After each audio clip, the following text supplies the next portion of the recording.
ये प्रवचन परम श्रद्धेय स्वामी जी श्री रामचंद्र जी महाराज द्वारा दिनांक 2/11 को प्रातः 5 बजे श्री मुरली मनोहर द्वारा धनासन में दिए गए। राम नारायण नारायण नारायण नारायण राम राम राम राम राम राम राम राम राम नारायण नारायण नारायण नारायण। मैं कुछ नहीं आई नहीं बस क्या लगा विषय बहुत अच्छा था क्योंकि नहीं बड़े खुला कल बस शुरू। ये महाराज जी जो मैं खाता हूँ मैं पीता हूँ जो मैं वृत्ति है। हाँ वृत्ति भी है, अहंकार भी है, अपना अभिमान भी है, अहंकार ये खास करके। और व्यक्तित्व जो है एक जैसी बना व्यक्तित्व, और जिसको दूसरे शब्दों में अहम भाव है, ये मिटना मुश्किल है। व्यक्तित्व मिटना कठिन पड़ता है। ये परिच्छिन्नता जब तक रहेगी तब तक वास्तविक तत्व का अनुभव नहीं होता। क्यों? अच्छा आज तो सुख है, थोड़ा कम सुनिए। जब तक परिच्छिन्नता है हाँ तब तक बोध नहीं होता, बंधन नहीं मिटता। तो एक अहम है, एक अहम वृत्ति है, एक अहम स्फूर्ति है। तो अहम में जो व्यक्तित्व अभिमान है एक जैसी बना। कल ये तो बात बताई थी कि मैं हूँ, इसमें आपने पूछा था ना कि स्पष्ट बोध नहीं होता, इसका साफ नहीं होता। कल भाई ने कहा था हाँ साफ नहीं दिखता। तो फिर साफ दिखता है तो अगर न दिखता हो तो है इसका क्या पता। अहम ये है इसको क्या पता। दिखता है तभी तो है मानते हैं, नहीं दिखे तो है कि नहीं है क्या पता। तो सब दिखता है। इसमें आप क्या सुनाओ। अहम वृत्ति है, मैं खाता हूँ, मैं पीता हूँ, मैं जाता हूँ, ये जो व्यवहार अहम एक तो प्राकृतिक तत्व है, एक वो वृत्ति है। ये वृत्ति है। प्राकृतिक तत्व तो अहम सामान्य है, वो तो सामान्य अहम है। अपना अपना अहम उस अहम के साथ जुड़ा हुआ है। ये 18वां अध्याय में आया है ना, ये तो अहंकार आश्रित्य नयो से मन्य से मिथ्येषा व्यवसायस्ते प्रकृति स्वांग नियोक्ष्यति। ध्यान दें इस पर कि अहंकार का आश्रय लेकर कहता है कि मैं युद्ध नहीं करूंगा, तो ये युद्ध नहीं करूंगा तो जो कहता है ये तेरा निश्चय मिथ्या है, क्योंकि प्रकृति तेरे को लगा देगी। तो ये प्रकृति है परमात्मा की, वो प्रकृति परमात्मा की है, और उस प्रकृति जो सामान्य उसके साथ में जुड़ी हुई सबकी प्रकृति है। ऐसे प्रकृति कहते हैं स्वभाव को, प्रकृति कहते हैं आदत को। अपना जो स्वभाव बना हुआ है, अपनी जो आदत बनी हुई है स्वाभाविक, उसका नाम प्रकृति है। हमारी प्रकृति ऐसी, हमारा स्वभाव ऐसा है, स्वभाव का वास्तु प्रकृति है। तो ये प्रकृति है उस परमात्मा तत्व प्रकृति के साथ में मिली हुई है। अब वो प्रकृति है, जैसे अर्जुन के लिए कहा तो अर्जुन के लिए प्रकृति है क्षात्र प्रकृति, क्षत्रिय की। तो क्षत्रिय में शौर्यम तेजो युधिर सुधिर, हाँ दानम इस भाव से क्षात्र कर्म स्वभावजम, जो स्वभाव को, आदत को, प्रकृति को ऐसे अपना एक है नहीं स्वभाव। तो क्षात्र प्रकृति होती है, क्षत्रिय का स्वभाव होता है, ब्राह्मण का एक स्वभाव होता है, क्षत्रिय का स्वभाव, वैश्य का, शूद्र का स्वभाव होता है। तो स्वभाव है वो प्रकृति है। तो उस प्रकृति का संबंध परमात्मा की प्रकृति है, उसके साथ संबंध है। समष्टि अहंकार का व्यष्टि अहंकार के साथ संबंध है। तो प्रकृति का संबंध है, प्रकृति स्वांग नियोजित प्रकृति लगा देगी। कौन सी लगा देगी? क्षात्र प्रकृति। युद्ध पलायनम, युद्ध होगा तो पलायन नहीं हो सकता, क्षत्रिय हट नहीं सकता। अब युधिष्ठिर महाराज में जुआ खेलने की आदत है, तो वो आदत है वो प्रकृति के साथ है संबंध। आहू तो न निवर्ते थे द्यूतादपि रणादपि, ऐसा आता है। आहूत कह दिया आजा मेरे सामने, तो हाथ कर रहे, तो फिर क्षत्रिय का हटना मुश्किल है। क्षात्र प्रकृति है, वो हट नहीं सकता। तो वह प्रकृति तेरे को लगा देगी, क्षात्र प्रकृति युद्ध में लगा देगी। अरे क्षात्र प्रकृति में लगकर तुम युद्ध करेगा तो पतन होगा, और वही मेरे कहने से युद्ध करेगा तो उद्धार हो जाएगा। ये मनुष्य सब काम करते हैं ना, तो अपनी प्रकृति के वश में होकर करते हैं, इससे उनका पतन होता है। वही अगर शास्त्र के अनुसार करे, अपनी प्रकृति के अनुसार काम भी शास्त्र की आज्ञा से करे, गुरु की आज्ञा से करे, संत महात्मा को जीवन मुक्त हो उस पुरुष की आज्ञा से काम करे, तो आज्ञा से काम करते हैं तो वो प्रकृति के अनुसार करने पर भी वो उद्धार करने वाली हो जाती है। भगवान के द्वेषो भारत युद्ध कर, तो भगवान के कहने से युद्ध करे, और युद्ध करना प्रकृति है। तो अहंकार का आश्रय युद्ध करेगा, तो अहंकार न सुरक्षित विनक्षसी, अरे प्रकृति स्वांग नियोग सिद्ध क्या होगा? युद्ध तो करेगा तुम, और फिर पतन होगा। और मेरे ज्ञान से अहंकार का आश्रय मेरा आश्रय लेकर करेगा तो युद्ध करेगा, उद्धार होगा। बात तो वही है, युद्ध करना ही है। तो प्रकृति स्वांग नियोग सती एक प्रकृति है। बैल खरीदने वाले आदमी होते हैं ना, गांव में जाते हैं बैल खरीदते हैं, 5, 7, 10, 15, 20, 50 बैल हो गए। तो उस बैलों को लेकर चलते हैं, तो बांधे तो कैसे बांधे? एक रस्सा होता बड़ा लंबा, इधर गाड़ दिया, इसमें लकड़ी बांध के पृथ्वी में गाड़ दिया, इधर लकड़ी बांध उस गाड़ दिया, बहुत बड़ा रस्सा। उस रस्से के साथ बांधे, उस बैल को बांधे, इस बैल को बांधे, उसको बैल के बांध दिया, यहाँ दोनों सब पैरों को बांध देते, समझिए ना आ गया। तो वे बैल सब उस बड़े रस्से से बंधे हुए हैं, और छोटी छोटी रस्सियों से एक एक बैल बंधा हुआ है। ऐसे सामान्य प्रकृति है परमात्मा की, और अपनी अपनी प्रकृति स्वभाव है। तो उस रस्से के साथ बंधी हुई जो प्रकृति परमात्मा की प्रकृति के साथ बंधी हुई है। अब वे प्रकृति में बंधे हुए हैं तो स्वतंत्र नहीं है, प्रकृति के परवश है। प्रकृति स्वामी तो लगेगी प्रकृति, तो वो प्रकृति में लगना अपनी स्वतंत्रता से लगता है, और एक किसी महात्मा के, संत के, गुरु के, माँ बाप के कहने से लगता है। काम वही है, काम दूसरा नहीं है, पर उन कहने के लगने से अपने लगने में बड़ा भारी फर्क है। अपने अहंकार करेगा तो फंस जाएगा, बंध जाएगा, और उनका आज्ञा, उनका हुक्म रहेगा, उनकी आज्ञा के अनुसार करेगा तो बंधन नहीं होगा। श्लोक में देखो आप बात कहे हुए कि तुम अहंकार आश्रित न योग से इति मन्य से मिथ्य से, ये तेरा मान्यता झूठा है, प्रकृति स्वांग नियोजती अथ तुम अहंकार न सोचती विनक्षति, नहीं सुनेगा तो पतन हो जाएगा।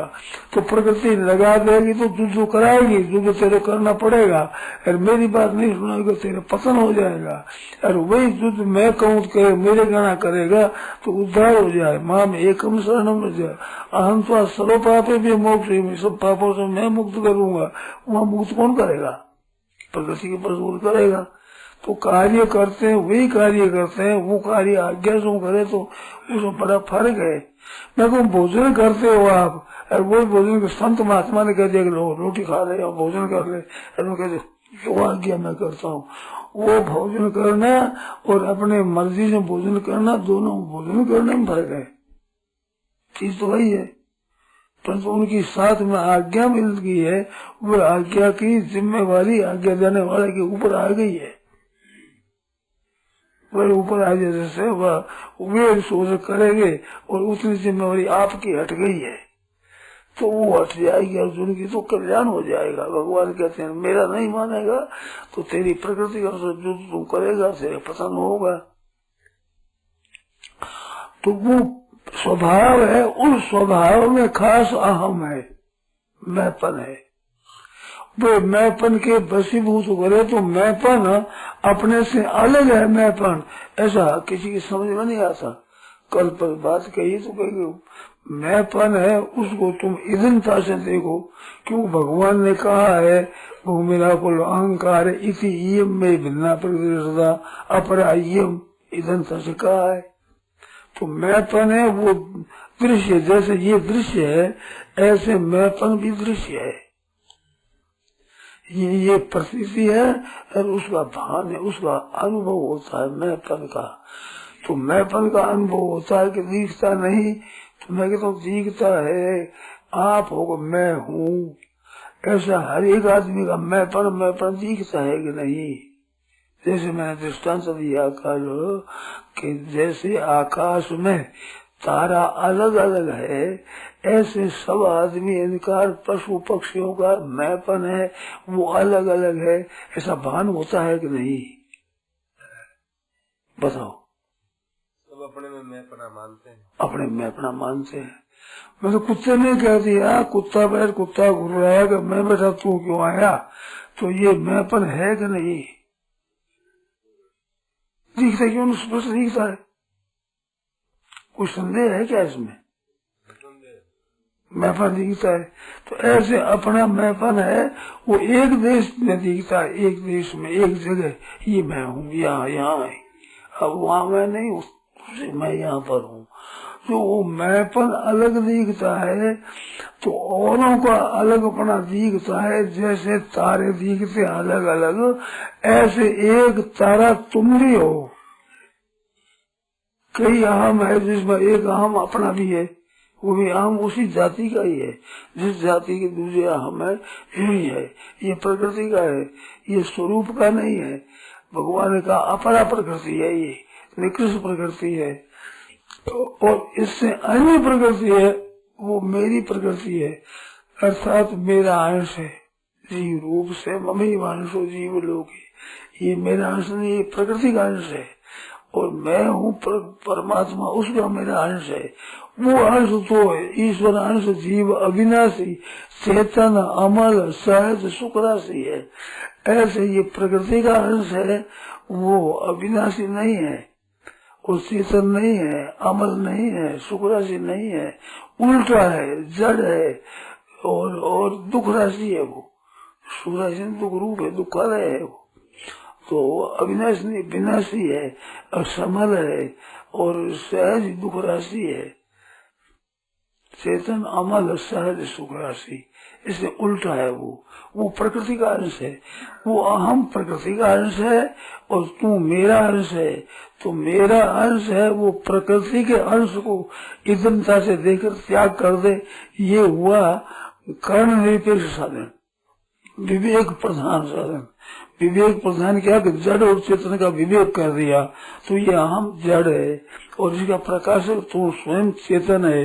तो तेरे जानने में आता है अहम, तू जानने वाला है, तो जानने में आने वाला, जैसे मैं देखता हूँ देखने वाली भीत दिखती है, तो भीत और मैं एक नहीं है, दो है। भीत दिखती है वो अलग है, मैं देखने वाला अलग हूँ। तो ये देखने वाला अलग है, दिखने वाला अलग है। अब इसमें थोड़ी सी बारीक बात बताओ। देखने वाला एक देश में होकर देखता है, तो एक देश में अहंकार है, तो वो अहंकार भीत की जाति का ही है। आंख और रूप और देखना तीन हो गया ना।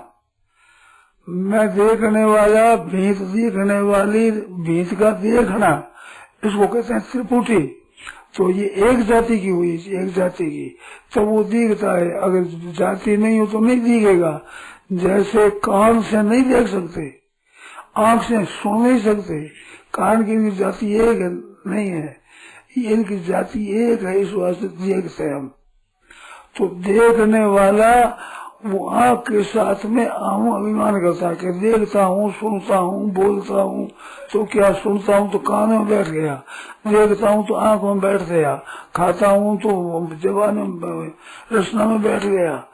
ऐसे हर एक काम करता है तो उसके साथ एक होकर के करता है। तो उन सबके साथ में अहम मिलता है। वो अहम है संसार के साथ मिला हुआ प्रकृति का।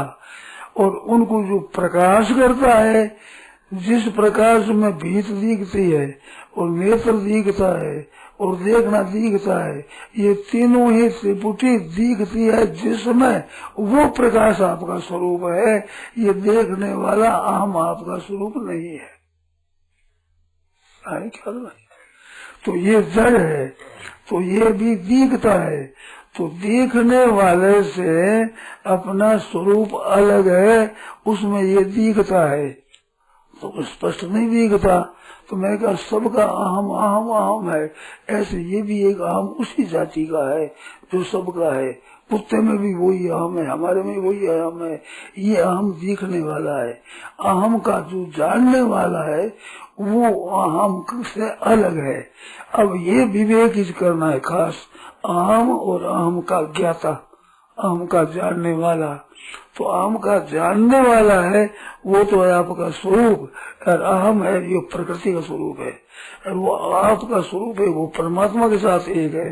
और ये अहम प्रकृति के साथ है, प्रकृति और संसार साथ हुआ, और वो इनको जानने वाला वो परमात्मा के साथ हुआ। तो इन अहम को त्याग कर दे, छोड़ दे, तो परमात्मा को प्राप्ति हो जाए उसको।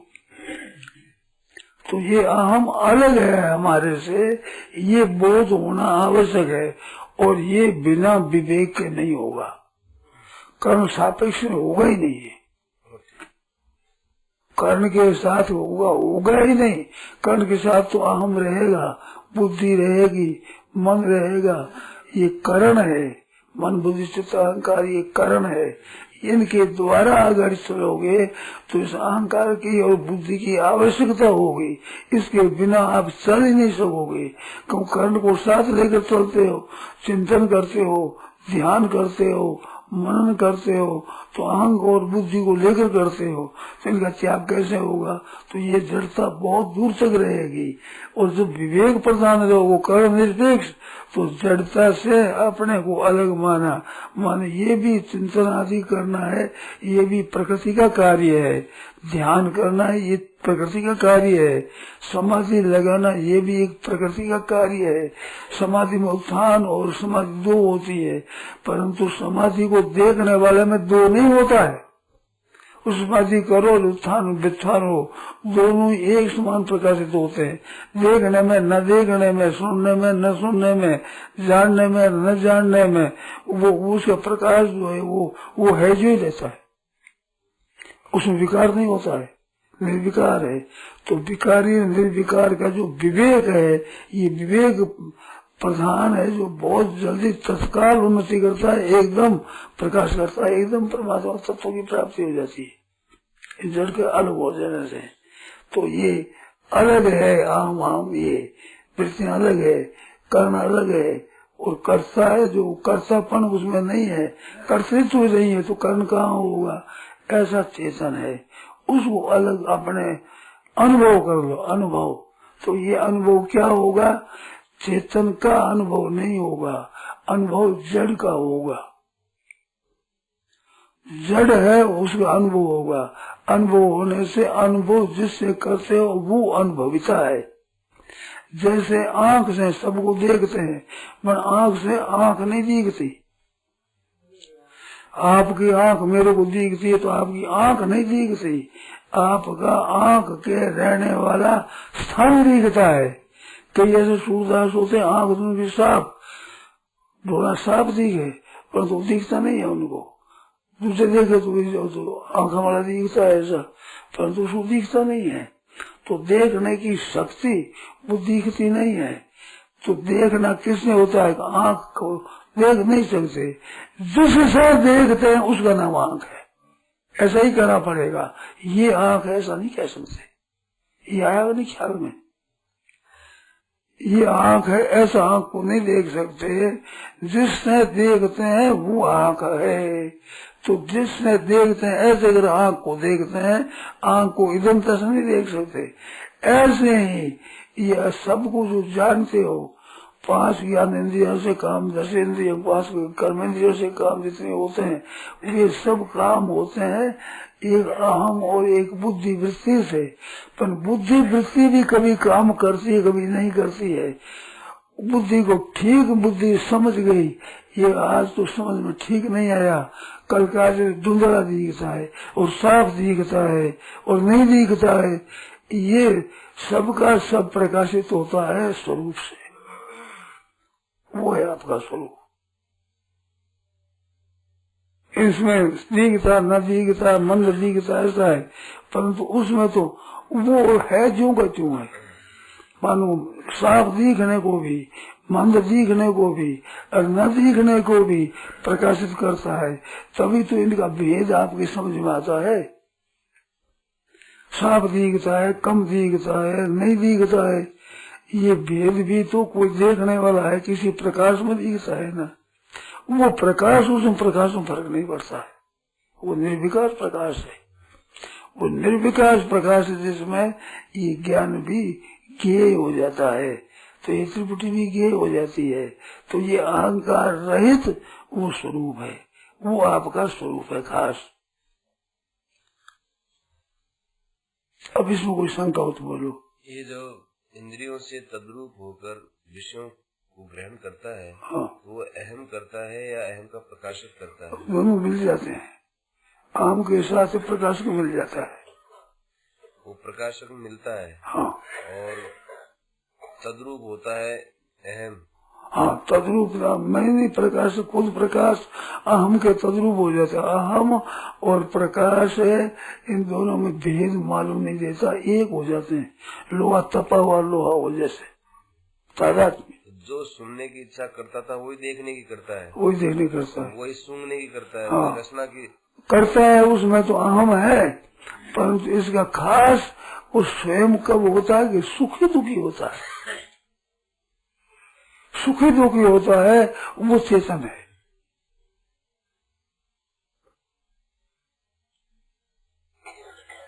अहम इंद्रियों के साथ वो खाता है, पीता है, झूलता है, ये अहम है। चेतन के साथ मिला हुआ है, चेतन सब मिला हुआ है, इंद्रियों में, इंद्रियों के विषयों में, सब जगह मिला हुआ है। चेतन तो अलग हो नहीं सकता ना, वो मिला हुआ है। परंतु ये अलग अलग करने में तो ये कार्य कर्ण करते तो हेतु प्रकृति, प्रकृति मुख्यता है। और पुरुष सुख दुख का नाम भोगते तो हेतु से पुरुष है, वो सुख दुख होने में हेतु है। तो सुखी और दुखी बिना चेतन के नहीं हो सकता। इंजन चलता है तो उसमें चेतन, धीरे चलाना, तेजी चलाना, सीटी देना, ये चेतन करता है। और चला कर छोड़ दो, चलना में तो नहीं चलेगा, उसे पुरुष नहीं चलता है, परंतु उसको चलाने में पुरुष हेतु है। इस तरह से इसमें चलाने में हेतु है अहंकार, पर अहंकार के चलाने पर जो सुखी दुखी होना है ना, ये खास पुरुष हेतु है। अगर तादाद में नहीं हो तो सुख दुखी नहीं होता। ज्ञान से क्या होता है कि इनका विवेक होने से जड़ता चेतन अलग हो जाता है, तो चेतन में सुख दुख नहीं है। वो सुख दुख सम दुख सुख है, स्वस्थ सुख दुख में सम हो गया। क्यों हो गया कि स्वस्थ और पुरुष प्रकृति स्था भोगते, प्रकृति में स्थित होता भोगता बनता है। और सुख प्रकृति में स्थित नहीं होगा तो सम हो जाएगा, सुखी दुखी नहीं होगा। क्या है? तो ये सुखी दुखी नहीं होगा, सुख दुख का स्वस्थ हो गया, सम दुख सुख स्वस्थ। और पुरुष प्रकृति तो भोगते प्रकृति जान गुणान कारण गुण संगो से सदस्य। और सुख दुख में पुरुष सुख दुख का नाम भोगते तो हेतु रोचते, भोगता हेतु है। तो प्रकृति होने से सुख दुख भोगता होता है, और पुरुष नहीं है तब सम दुख सुख। क्यों कि स्वस्थ अपने स्वरूप में सिद्ध हुआ। तो अपरा प्रकृति है, उसमें अलग होकर परा प्रकृति रूप हो गया अपने स्वरूप में, तो वो स्वस्थ हो गया। और स्वस्थ होकर इससे भी एक बढ़िया बात कही मैंने कल कहा, वो कौन? परमात्मा। वो परमात्मा साथ हो जाए। स्वयं आप है, जड़ के साथ मिला, जड़ से विमुख होकर अपने स्वरूप में स्थित हुआ, अपने स्वरूप में स्थित होकर परमात्मा के साथ अर्पित हो गया, फिर मौज होगी। इससे फिर आनंद है, फिर कुछ भी करना नहीं है, जानना नहीं, बाकी नहीं कुछ भी करना, जानना पाना करना कुछ बाकी नहीं। ये बात ये जो भगवान की स्थितियों में आता है कि आप ही जीव बनकर के संसार के विषयों का भोग करते हैं, और आप फिर भी निर्लिप्त रहते हैं। आप निर्लिप्त हैं, प्रकाश तत्व तो वो निर्लिप्त है। और अहम के साथ मिलकर के जो सुखी होते हैं वो आप जीव है, वो आप जीव है। साफ दिखता है ना जी, तो श्लोकों में आ गए आपके। तो देखोगे अब कोई गुणवान गुणेशु गुणवान गुणवान इव, गुणवान की तरह होता है, गुणों के साथ मिलकर, और वैसे गुण रूप भी हो जाता है। आंख रूप होकर देखना लगता है, आंख रूप होकर मैं ही देखता हूँ, देखने का आनंद आता है, अपने में लेता है सुख, तो भोक्ता बन गया वहाँ। उस तदाकार होकर के, तदाकार नहीं हो तो आंख का प्रकाश हो जाएगा, तदाकार नहीं होगा तो सुख का भोगता नहीं होगा। उपदृष्टा अनुमंता से भर्ता भोक्ता महेश्वर परमात्मा सर्वदेश पुरुषा परा है, परे अनादित्वा निर्गुणत्वा परमात्मा अयम अव्यय शरीर स्थोप मानते न करोति न लिप्यते। वास्तव में करोति लिप्यते नहीं है, तदाकार करोति लिप्यते जैसा। ये न अहंकृतो भाव, ये अहंकृत भाव, न अहंकृतो भाव बुद्धि जैसे न लिप्यते, अथवा वैसे मान लोग नानते न निबद्धते। अहंकृत भाव नहीं है, बुद्धि में लेप नहीं है, तो भी न हमते न निबद्धते, वो बंधन नहीं है। शोक मोह अहंकार जितने भी हैं सब के सब अहम में होते हैं, बिल्कुल साफ है, साफ है, वो लिखा हुआ है। हाँ, ये उसके नहीं है, हाँ, स्वयं के नहीं है, स्वयं के नहीं है। अहंकार से ही तो दृश्य थे। हाँ, तो अहंकार विमूढ़ आत्मा करता आम इसी मन्यते, उस मान्यता में है सब दोष, मान्यता आम में, तो आम के साथ है। तो कर्ण निरपेक्ष का मतलब अहम से रहित विवेक कोई मुख्य लेकर चले तो बहुत जल्दी प्राप्ति हो जाए। प्राप्त है ही, वो तो स्वतः प्राप्त है, स्वाभाविक ही। अस्मिन् मोह शंका बोलो, एकदम स्पष्ट है। कर्ण से तो महाराज नया कार्य होगा। हाँ, नया कार्य होगा, वो तो प्रकृति का कार्य है कर्ण, जितना कारक है सबके सब, तो कारकों में तो प्रकृति चलेगी इधर। इस बात में मैंने बहुत बार कहा है कि ये सांसारिक काम होता है, इस रीति से परमात्मा प्राप्ति नहीं है। लोग इस रीति से ही करते हैं, बोले इस रीति नहीं हुआ, रीति दूसरी है। तो रुचि क्या? विवेक है, उसमें विवेक की प्रधानता है। कर्ण से जो मिलेगा वो नहीं मिला हुआ मिलता है, नहीं मिला मिलता है, जो कभी ठहरेगा नहीं, रहेगा नहीं, वो आता है। हरदम नहीं, विकार होगा ही नहीं, वो कर्ण रहित होने से हुआ, तो विवेक प्रधान में ही उसे रहेगा। ठीक,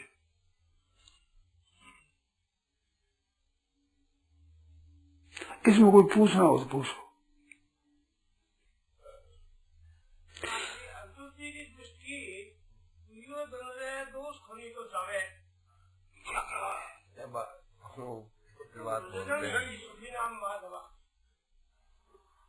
इस विषय में बोलो, कोई समझे तो बोलो, नहीं तो चुप रहो और बात मत छेड़ो।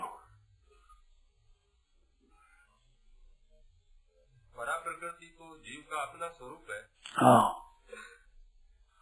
वो जीव का स्वरूप है, वो है परमात्मा का अंश। जो वास्तव में एक बात बारीकी बतावे, परमात्मा का अंश परमात्मा ने कहा है कि ममेय अंश है, परंतु वास्तव में वो अंश नहीं बना है। प्रकृति के अंश अहंकार को धारण करने से अंश हो गया, अंश हुआ नहीं है। तो पुरुष दोनों से भिन्न है। प्रकृति से भिन्न है, प्रकृति अहम से। परा और अपरा दोनों प्रकृति है क्या? दोनों प्रकृति है। तो परा प्रकृति अपरा, अपरा तो ये जड़ हुई, परा प्रकृति चेतन हुई, चेतन वो परमात्मा का अंश, परमात्मा का अंश। तो परमात्मा का टुकड़ा नहीं हुआ है, उसका अंश नहीं हुआ है, किंतु प्रकृति के अंश अहम को पकड़ने से वो अंश रूप हो गया, कर्ता अहमिति मन्यते, मान्यता होगी। दोनों को जो प्रकाश देने वाला है वो प्रकाश देने वाला स्वयं है, वो है, कोई परिवर्तन नहीं हुआ। केवल अहंग के कारण से अहंग में परिवर्तन होता, वो अपने मान लेता है, वो अपने मान लेता है, ये बात।